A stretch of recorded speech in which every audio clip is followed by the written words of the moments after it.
Okay, folks, Monday, the 4th of March, 2024. This is the week ahead, brought to you by Financial Juice, a fantastic news Squawk service, and Earn to Trade, a really, really good funded trader platform. Go and check it out. Links in the description. All right, let's get into it.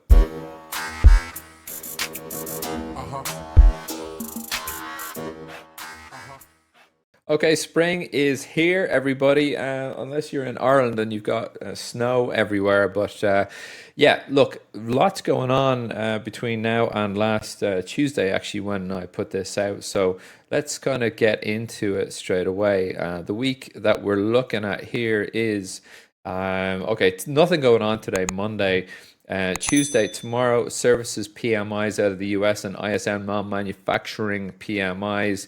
Both set to come out. Well, pretty much tepid stuff there going on with the ISMs. Wednesday, ADP, non-farm employment change. Fed's Chair Powell is going to be testifying at the Senate. You're going to get the JOLTS job openings there at 3 o'clock. And then crude oil DOE Super Bowl for the oilies at 3:30 as per usual. Then Thursday, you're going to get the ECB rate decision. Will be graced with the elegant as ever presence of Christine Lagarde. And then we'll be 1:30 for the initial job list. Then Christine will be giving us the conference and the Q&A at 1:45. And then 3 o'clock, Jerome Powell testifying at the Senate. So not really expecting fireworks out of Jerome Powell's testimony at the Senate. And then coming into Friday, average hourly earnings and NFP. So big week ahead, all right? Big week ahead, and really the biggest day obviously being Friday for the NFP there, set to come out 190,000. Prior, it's quite small. Prior was 353, so very tight expectations here for the jobs market. But if you're planning out the week, I really like Wednesday and I really like Friday, obviously. Thursday for the FX traders, probably going to be a bit more interesting with the euro maybe pushing things around. All right, let's get into it. Okay, the biggest news really happening since we've last spoken is that the Saudi Arabian press agency here has put out that OPEC Plus are maintaining their cuts. And we talked about this last week. They're maintaining their cuts through the end of Q2. Now, the details here are you're going to have to read quite a lot to get into the details here from this news item from the Saudi press agency, but really, the Bloomberg, as always, have given us a nice summation. But essentially, I'll post both of these links here below. But essentially, I was saying last week that if OPEC were not to extend the cuts, that would be extremely bearish for oil. But obviously, that's not happened. And OPEC were fully aware of that. So what's happened is it's totaling really around 2 million barrels a day, right? And that cut is now pushed to the end of Q2. But added to this, the cherry on the top of the cake is that Russia are actually cutting even further here. So they're start off with 350,000 barrels a day, ramping that up to 450,000 total by I think we're looking at by the end of April here. Have a read of the article, but this is extremely bullish for oil here. So, not only have we kind of just gotten over 80, I think we did about 80 spot 90 on WTI to finish off last week as a high. But I think we're going to cruise now up towards 90 on WTI. So, do be aware of that if you are trying to think of shorting oil. Obviously, where it is right now, it's kind of intersected with a major trend that a couple of us have in and around this area of about 79.50s up to 80.40s. So, we would prefer to see a really strong bid or put in a lot of time above the $80 handle, and we're seeing that so far in the European session since the APAC open last night on WTI. We'll look at that in the chart in a minute, but getting on forward here. So as some of you may or may not be following Apollo Academy's research head, Torsten Slok. Okay, so I love to follow these guys. Their Daily Spark sort of blog digest is really good to follow. But Torsten here, as you can see, the man himself, has actually come out and said the Fed are not going to cut in 2024 at all. Okay, and he kind of makes an argument, backs it up with some pretty decent charts, and we'll look at that in a second. But this is pretty strong stuff, flying in the face of what a lot of the market had positioned coming into the end of 2023, and really kind of the first couple of weeks in January until we heard from Jerome Powell that they're kind of happy where they are, and that we came into the year, I think, with the expectation of 6 rate cuts. Then it's down to 4. Now it's down to 3, and now you have Torsten saying, well, you know what? Actually, we're not. He doesn't see that they're going to cut at all. Now, why would that be? Well, just let me get into that here. And essentially, just sorry, hold on a sec. People messaging me there. Sorry about that. Here is the actual original post from Torsten himself, and he's kind of talking about here that the reality, basically everything that underlines this assumption is the reality is that the US economy is hot. It is white hot. It is lava hot. All right. Everything is good. There are no slowdowns coming. And yeah, this is a stark turnaround from a lot of people were calling for a crash, and well, not a crash but certainly a downturn in the US economy and a bit of a recession to come in, and that is just not happening. And you've seen that. Try telling that to the S&P 500, try telling that to home buyers at the moment, and it's hot. So he itemizes a couple of these, backing them up with charts. Number one, the economy just isn't going down. But what you're going to hear about, and what I kind of talked about in the room with the guys last week, was Supercore inflation. Okay, so the Fed are now leaning a little more into Supercore inflation. So what is Supercore inflation? Well, I've put a what is it from Business Insider in here. Essentially, Supercore inflation is it's basket of goods and services minus food and energy inflation, also minus the housing inflation. Okay, so why do the Fed use this? Well, it's because that some of the housing data can be quite lagging. All right, you can be kind of 30 to 90 days lag on that. And so they like to use the Supercore to get sort of a faster sort of tool, if you like, as a not a leading indicator, but it's a faster lagging indicator, if you like. So if you're confused about any of that, just have a read of these articles that I'm posting up here. But what is the overarching impact that this may have on the market? Well, it's kind of tricky in a way, but if you kind of boil it down, all right, so you have this group of people who have been posting the overlay analog of the 1974 double header inflation against the inflation that we're getting now. But what you have to remember about that 1974 double header inflation was that energy prices tripled, like the price of oil tripled during that period. Okay, I don't see any catalyst for that to happen at the moment unless we have a broad regional conflict involving Iran, Saudi Arabia, Israel, China, Russia, against maybe the US. Apart from that happening, there is no way oil is going to triple this year. Okay, so you can kind of remove that scenario from happening, but you have to taper well, for me, and what I'll be talking with the guys in Duggan Capital is that you're going to have to taper your idea of what a reinflation is going to look like.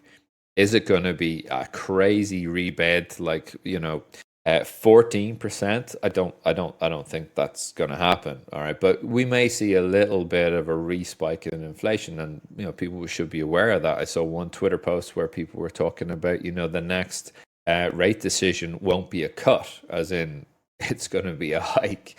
I don't think that's on the table either.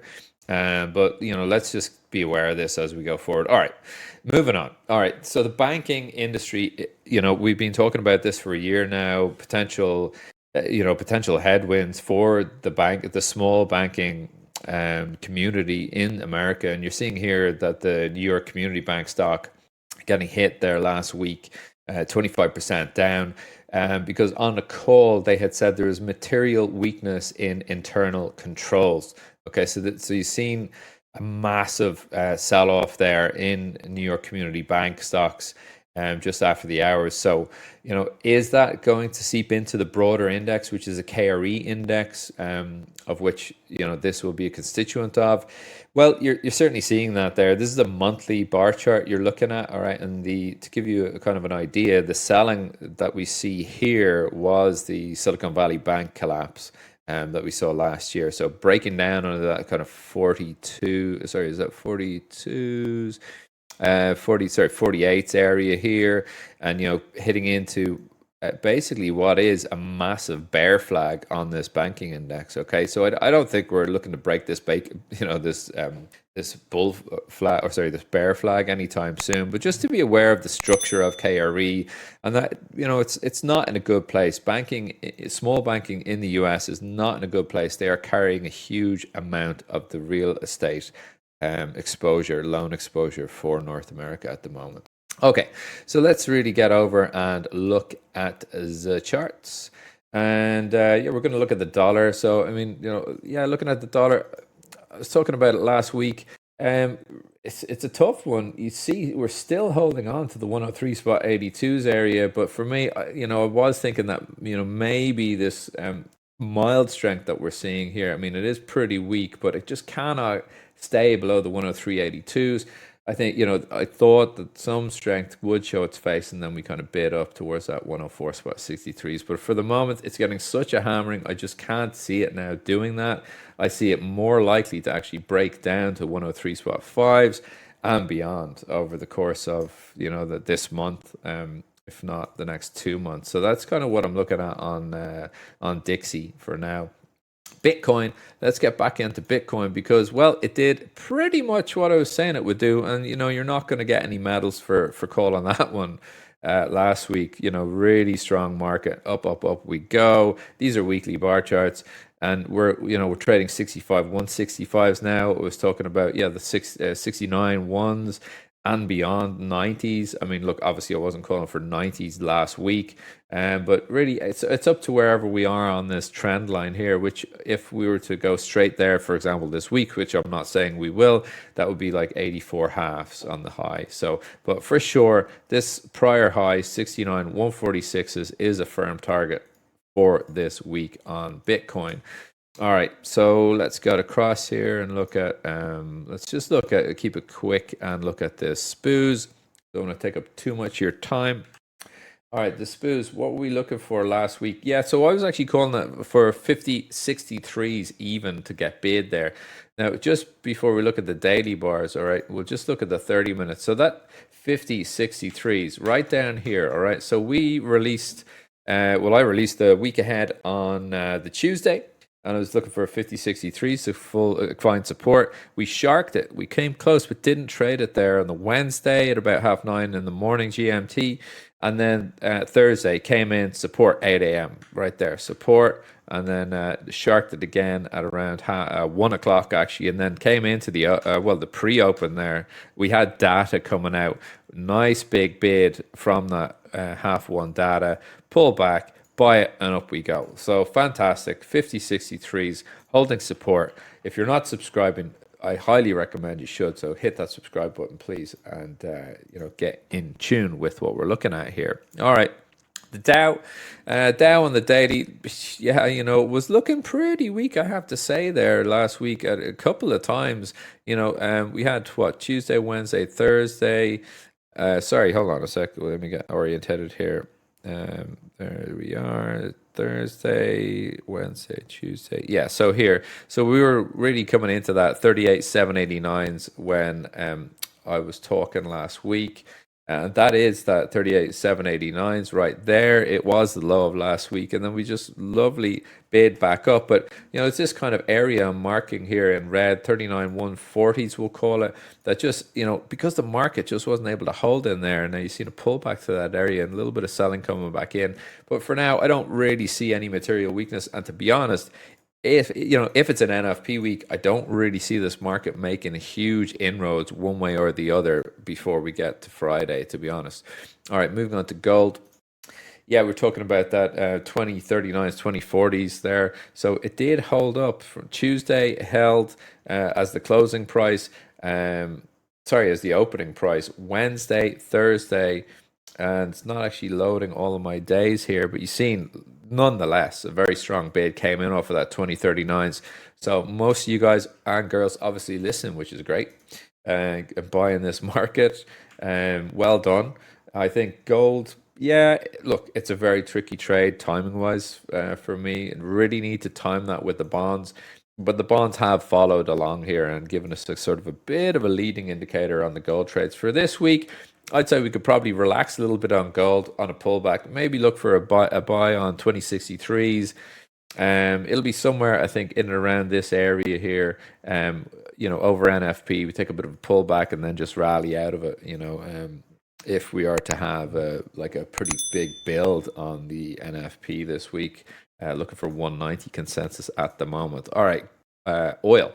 Okay, so yeah, taking the long way around, but here we are talking about oil. All right, we were looking at the 79 spot 77s.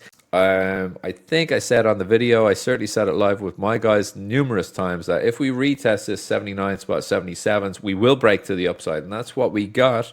That's what we got. And so I think ultimately, we're obviously going to be trading up into around this 82s area. I would say, you can mark it in around there, 8150s for sure. I'd be buyer on pullbacks on this, but I'd probably look for like a $2-3 pullback, maybe into maybe 78.55, somewhere like that. But if we go on to the 30-minute bars and kind of see what's been happening here, it's, I got this 1.5 area, 78.55, so you can kind of delete that for now. But ultimately, coming off P-Val and rallying there on Friday, we had the Houthis picking up, their rhetoric around what they were saying. They were going to, increase the level of violence in the Red Sea with surprise attacks, added, more so than they've already been doing. And I read there yesterday that one of the tankers has actually subsequently sunk after a couple of days of treading water. But nonetheless, 79, 77s, here it is. It's the low of today. It's holding on for dear life at the moment.